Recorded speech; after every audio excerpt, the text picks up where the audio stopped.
Bonjour à tous les amis, il est défini comme étant le plus grand mouvement citoyen du bien manger de France. Il s'agit du mouvement et du collectif des communautés Bleu Blanc Cœur, chers amis. Ici même pour parler de ces communautés et de cette adhésion en tant que membre à l'association Bleu Blanc Cœur, eh bien nous avons différents organismes ou du moins différentes personnes qui font partie des communautés. Elles sont plusieurs et nous allons pouvoir faire un rapide tour des tables pour les présenter. Mais avant toute chose, pour introduire cette table ronde, nous avons Céline Caroute qui est avec nous. Céline, bonjour.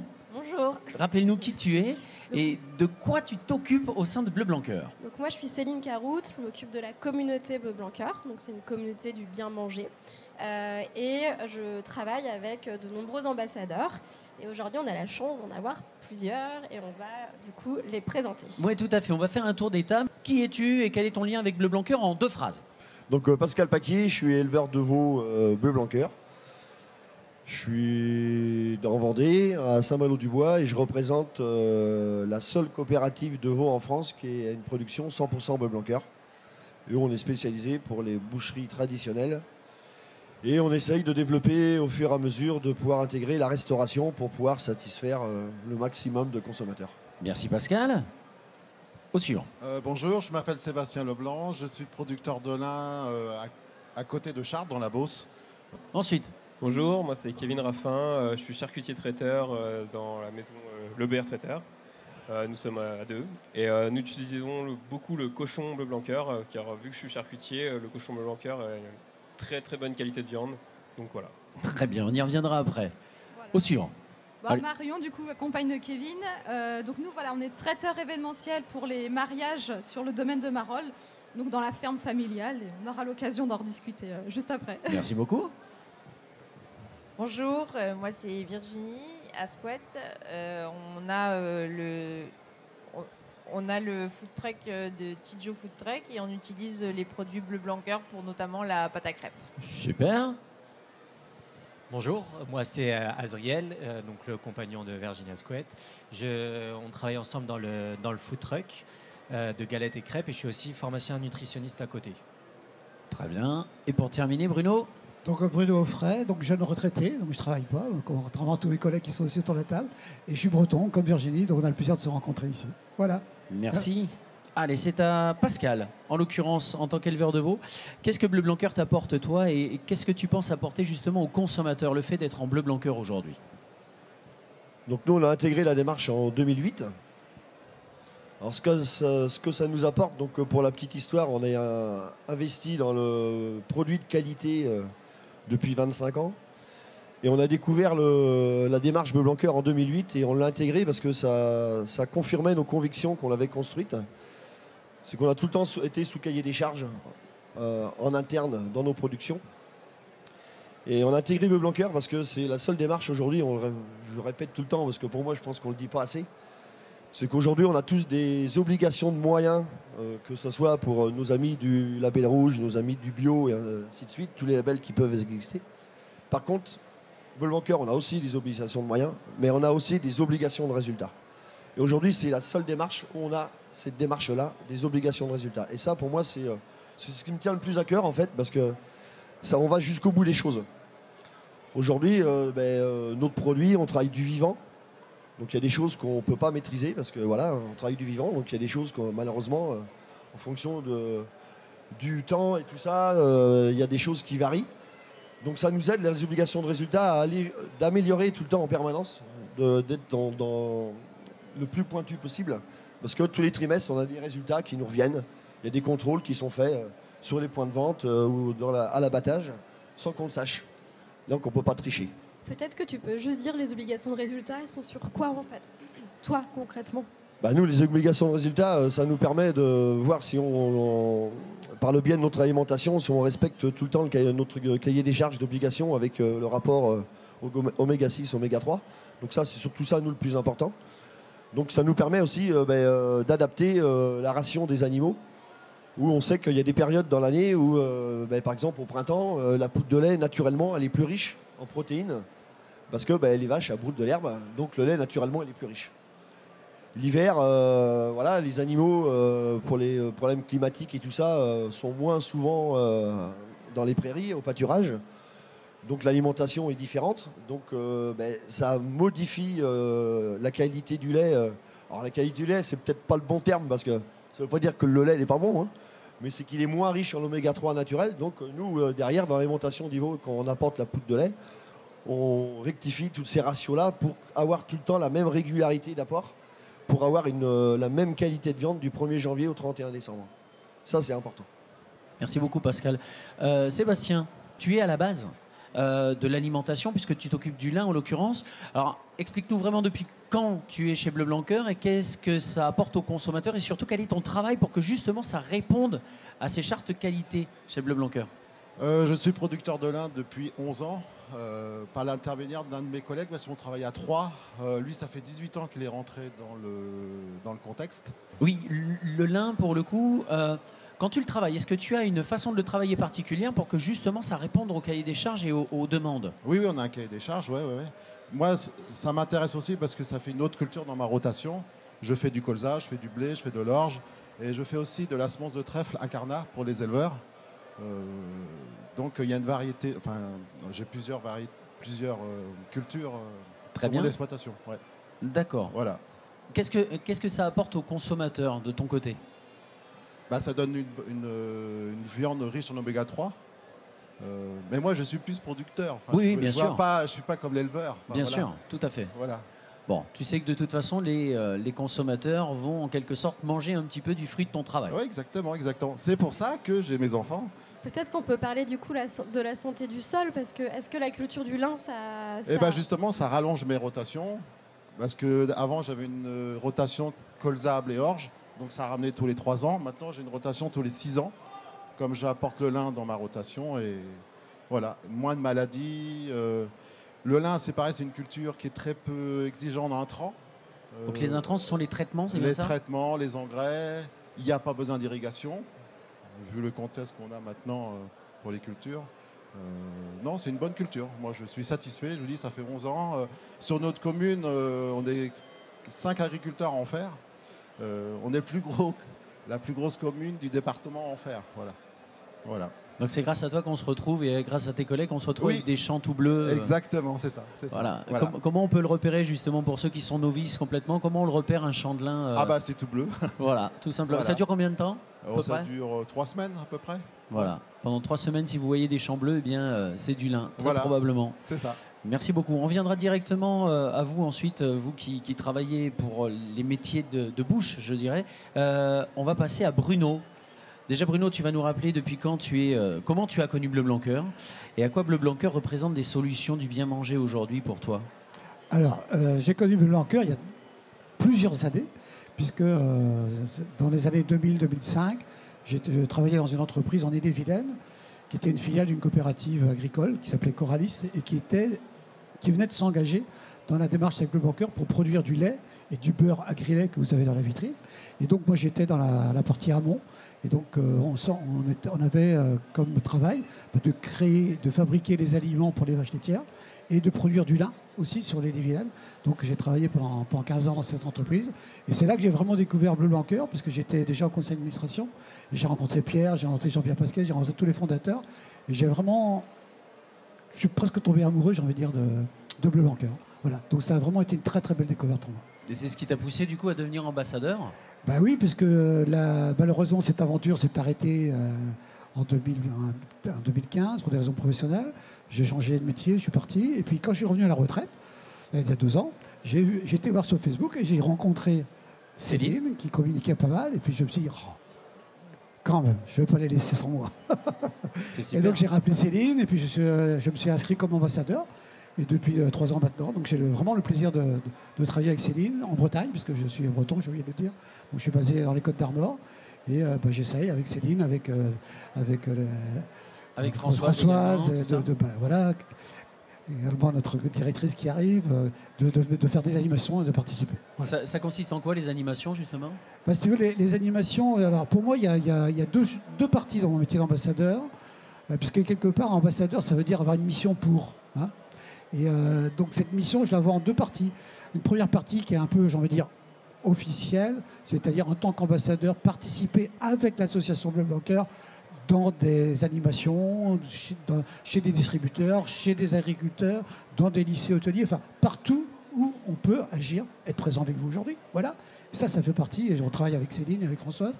Et puis la deuxième partie qui est plus personnelle, que je considère comme vraiment une mission aussi, c'est de parler de Bleu Blanc Cœur à tous les gens autour de moi.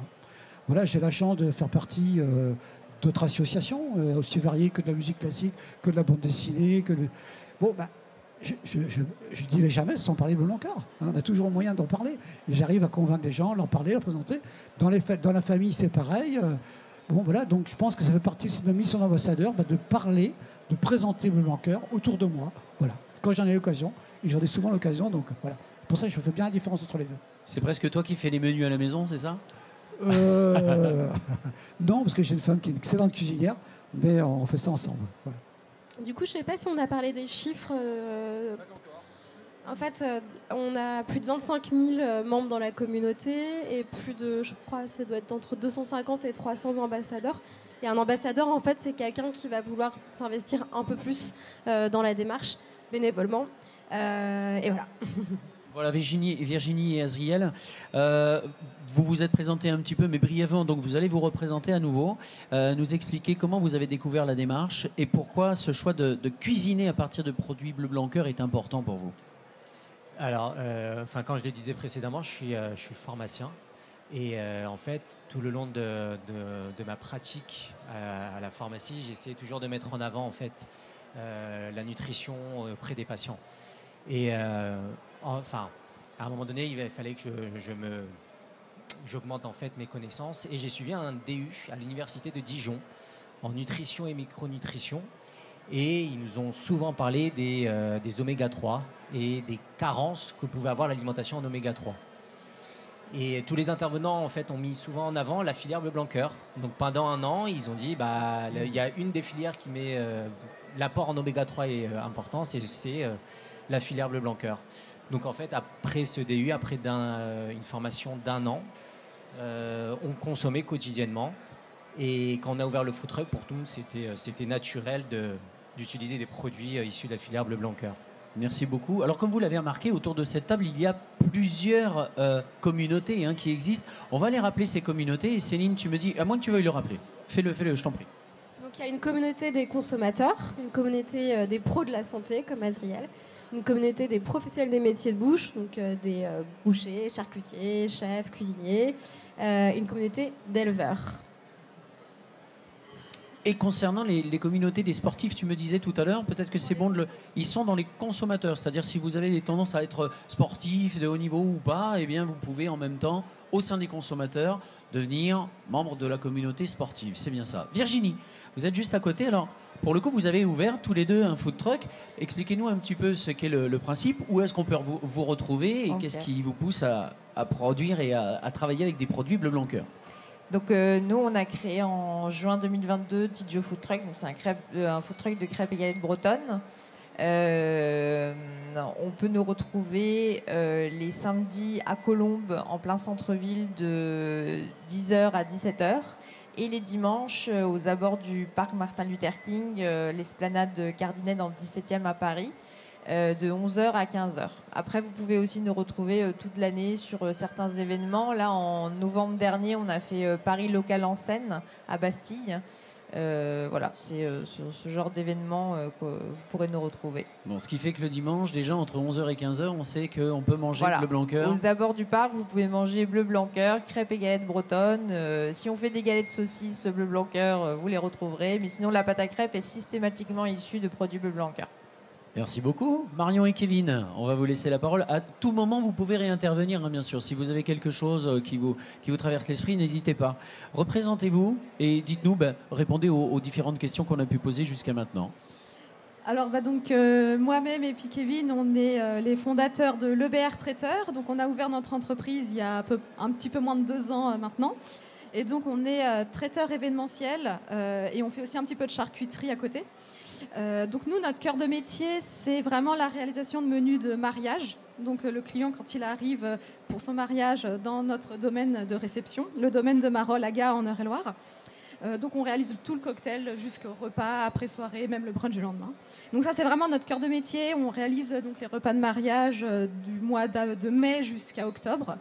Et à côté de ça, sur la saison un peu plus creuse, et même en parallèle, on réalise aussi de la charcuterie sur un petit marché local. Donc à Hou, juste à côté de chez nous, à 1,5 km. Et là, on produit tout ce qui est donc charcuterie artisanale, parce que Kevin est charcutier de métier depuis plus de 10 ans maintenant.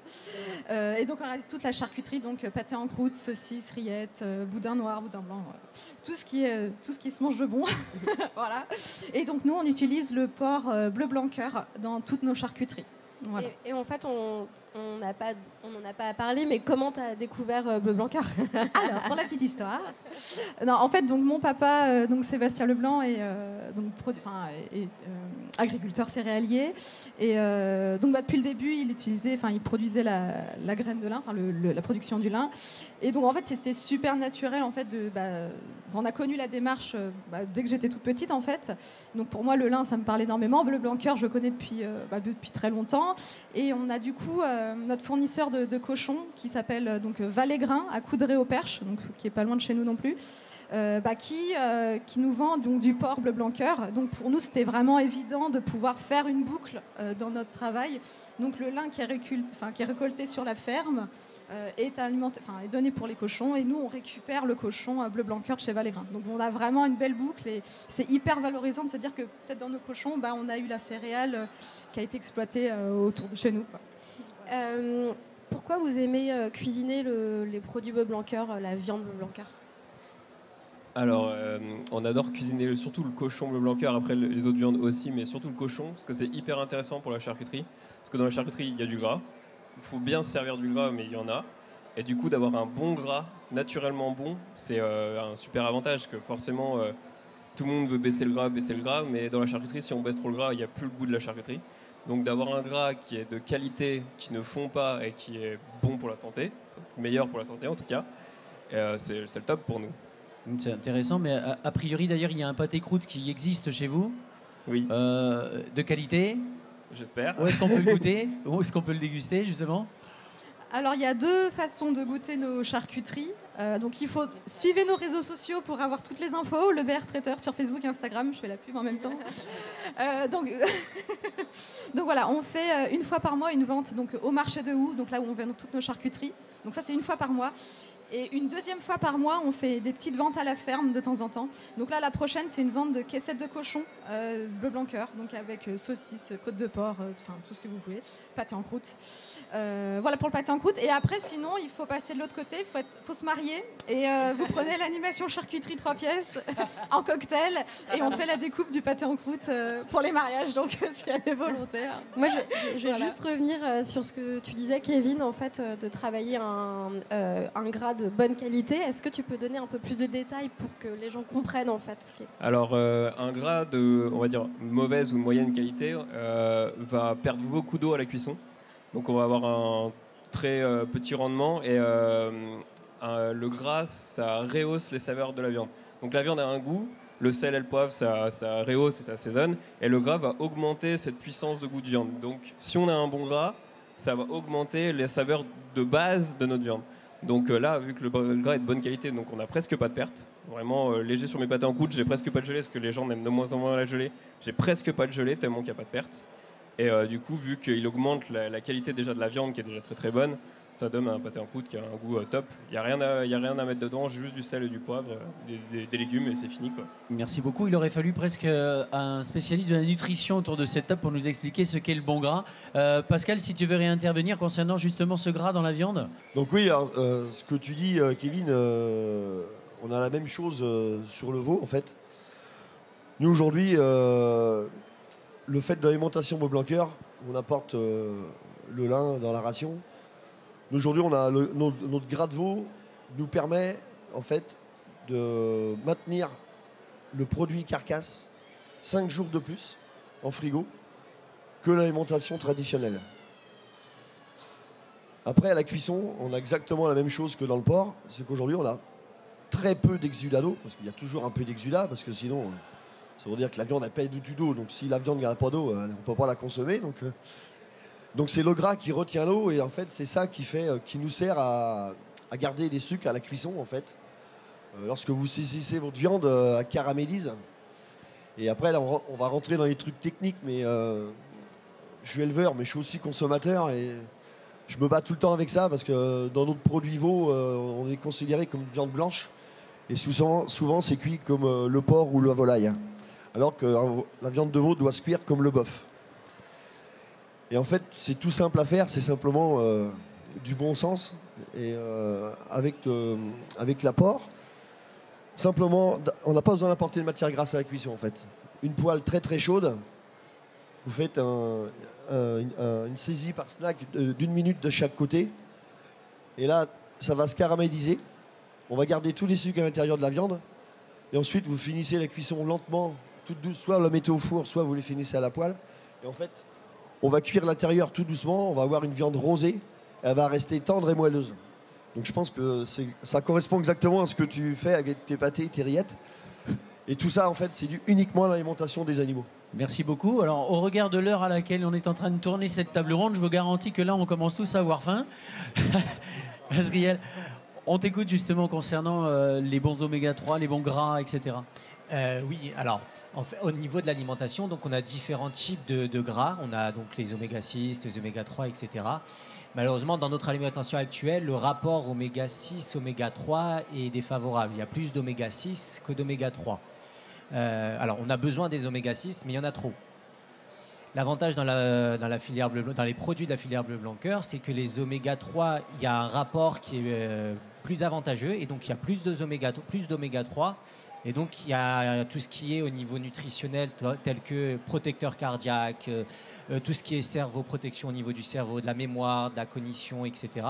Donc, c'est pour ça que les produits bleu blanc cœur sont intéressants d'un point de vue nutritionnel et santé. Merci beaucoup. Est-ce que quelqu'un veut rajouter quelque chose? N'hésitez pas. Moi, je voudrais juste rajouter par rapport à ce qu'a dit Pascal et Kevin, c'est que j'ai un boucher qui est bleu blanc cœur et il me racontait il n'y a pas longtemps que lorsqu'il va à l'abattoir, visuellement, il est capable d'identifier les carcasses qui bleu blanc cœur des autres. Donc ça correspond tout à fait à ce que vous disiez. Et il me disait, voilà, on voit tout de suite, ne serait-ce que par l'aspect de la viande, la couleur de la viande, l'aspect luisant, de ce qui est bleu blanc cœur ou pas. Ça, donc, c'est intéressant. Ouais. Ça peut peut-être justement nous permettre de conclure cette table ronde en passant le micro les uns après les autres. Est-ce que vous avez une expérience ou une petite idée, comme vient de nous évoquer Bruno, de quelque chose qui s'est passé autour de bleu blanc cœur, un chiffre ou quelque chose en particulier? Avant de choisir les produits de la filière bleu blanc cœur, on a fait des tests en fait entre amis à l'aveugle. Donc on a choisi différents types de lait, différents types d'œufs pour les crêpes et on les a testés sans leur dire d'où venaient les produits. Alors ce qui ressort de manière générale, c'est que le goût est plus prononcé avec les produits bleu blanc cœur au niveau de la crêpe et la texture est différente, elle est plus moelleuse. Donc c'est un peu ce que je disais et ça rejoint exactement. Que sur les œufs, pâte, parce que dans la pâte à crêpes, on utilise le lait et les œufs, exactement. Tout à fait. Excellent. Vraiment, on apprend des choses. Oui, nous, on le ressent vraiment, on ressent l'appréciation de nos produits bleu blanc cœur, surtout par nos clients. En fait, quand ils reviennent nous voir au marché, ils disent mais le goût, mais c'est incroyable. Déjà, quand on cuit d'une saucisse ou un porc meunier, déjà, elle ne rétracte pas, elle reste intacte. Donc, ce que vous nous vendez, on le retrouve dans l'assiette. Ça ne diminue pas de moitié. Et oui, il y a un vrai goût. Ils disent mais ça a vraiment bon goût. Et même notre pâté en croûte, c'est pour ça aussi qu'il est tant apprécié aussi. On sait que c'est grâce aussi au porc bleu blanc cœur de chez Valégrin. Voilà, et notre pâté croûte, il a été primé en plus. C'est vrai? Oui. Primé. Alors sur un petit concours, mais le but c'est de le faire un petit peu monter. Et Ils sont trop bons, hein. Céline le dit. Ils sont beaux, ils sont bons. Il aurait fallu limite en apporter ici à la table. Voilà. On aurait dit, ouais. Donc primé sur le petit concours, mais malgré tout, voilà. c'est. Mais le but c'est quand même de faire monter un peu tout ça. C'est la spécialité de Kevin, donc Bon. voilà. Parfait. Sur d'autres concours, on verra. Kevin, une anecdote ou un chiffre, quelque chose en particulier? Une anecdote, oui, j'en ai une autre à peu près dans le même genre. Avec mes amis, on adore manger le barbecue. Et depuis que je fais toutes les charcuteries moi-même avec bleu blanc cœur, ils sont incapables de manger un barbecue ailleurs. Ah. C'est une anecdote qui est bonne pour moi, mais mauvaise pour C'est elle, très bien. pour eux, je veux dire. Mais ouais, souvent on me dit, mais la saucisse, ça a le goût de la viande.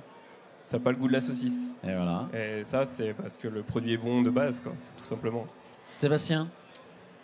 Bah, moi, je suis content que mes enfants utilisent du bœuf blanc cœur pour leur charcuterie. Maintenant, je vais essayer de reconvertir. J'ai une autre fille qui fait de la pâtisserie Ouais. et qui propose aussi des produits pour eux. Enfin, voilà. Oui, donc il y aura encore d'autres anecdotes, on en est sûr. Voilà, c'est ça. Pascal, une anecdote pour toi? Toi, tu dois en avoir pas mal. Oui, Ou bah, un chiffre, éventuellement. Comme tout le monde, hein, mais l'anecdote, c'est pas compliqué, elle est d'hier. Ah. Donc elle est toute fraîche dans ma tête. En fait, on fait des saucisses de veau. Hier, j'avais des prospects clients qui sont passés au stand et donc on a fait une dégustation. Et dans nos saucisses de veau, c'est que du veau, on ne rapporte pas de gras de porc. Parce que le gras oméga 3 qu'on a sur nos carcasses de veau est suffisant pour apporter le grain de gras nécessaire dans la saucisse. Et le client n'avait jamais mangé de saucisse de veau sans porc. Il ne voulait pas me croire. Donc ce qui fait voir que la dégustation des produits a un intérêt essentiel. Donc ce que vous aviez dit avant moi, quoi. Je veux dire, et voilà quoi. Donc et ça, on peut pas tricher, quoi. Donc voilà. Donc ça c'est important parce que c'est aussi une fierté du travail qui a été fait en amont. Et je conclurai en disant parce que là. On part du début jusqu'à la fin, donc il y a le producteur de lin, et il y a l'éleveur, il y a les transformateurs, il y a les consommateurs. Et en fait, ça correspond bien à la communauté et surtout à l'affichage de Blanqueur pour la terre et les animaux et les hommes. Et il y a un maillon qu'on ne peut pas enlever, quoi. Sinon, ça ne fonctionne pas. Et ça, des fois, on a peut-être tendance à l'oublier. Merci Pascal. Céline, si tu as une anecdote, n'hésite pas à la donner non plus. Je suis très contente que vous soyez là. On va rappeler le nombre de communautés. Elles sont 4 exactement, rappelle leur nom. Donc il y a les consommateurs, les professionnels de la santé, les professionnels des métiers de bouche et les éleveurs. Voilà, donc, c'est l'équivalent de 25 000 membres. 25 000 membres. Voilà. Et pour conclure, eh bien, pour ma part, j'ai une petite anecdote. Depuis que je cuisine le blanc cœur chez moi, eh bien, j'ai de plus en plus de monde qui veut venir manger à la maison. Allez, bon appétit en bleu blanc cœur. Merci.